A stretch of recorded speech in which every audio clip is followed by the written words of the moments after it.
Okay, this next sheet where I have the CAGED chords at the top, the CAGED chords with the capo applied, and then the CAGED chords seen within bar chords.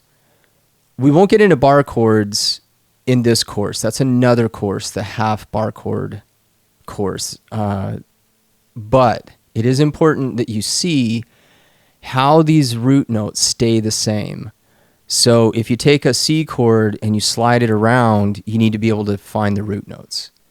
If you take a C chord and you apply a capo, you still need to be able to see where your root notes are, but also know where to apply the capo. So if I played this C chord at the 5th fret, I would put the capo at the 4th fret. This is my root note. That's an E. This is an E. So that would be an E chord because I've taken that root, moved it up, and I have to maintain the relationship behind the nut. So I move it up. Behind my first finger, there's nothing. Behind my first finger, that's where the capo would go. So I want you to see how these root notes relate to where the capo position would go, what fret might be open behind it.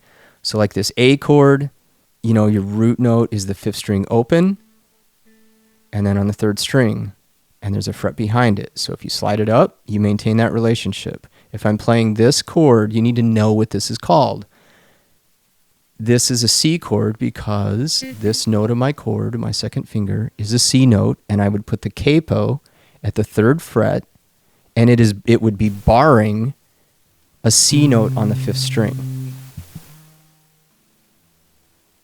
So if I put this capo at the 3rd fret, the 5th string open now is a C. So when I play that A chord shape, it's sounding C. This kind of thing throws people off all the time.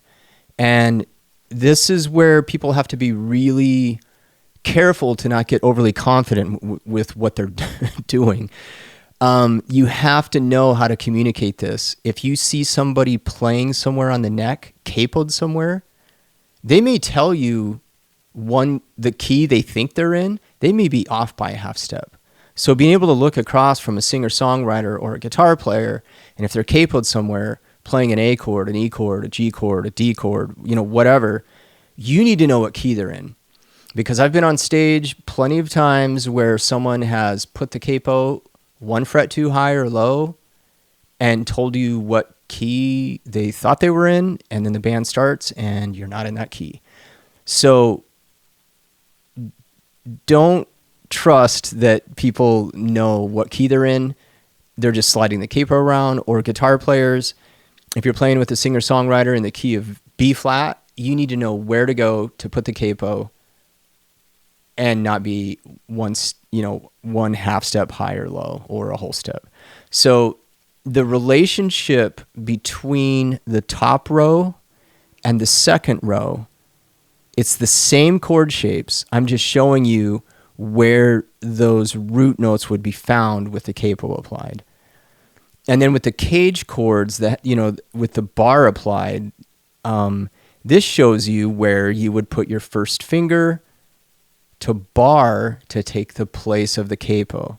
But again, look where the root notes are. They're in the same place. That's what's really invaluable about the system is the shapes are movable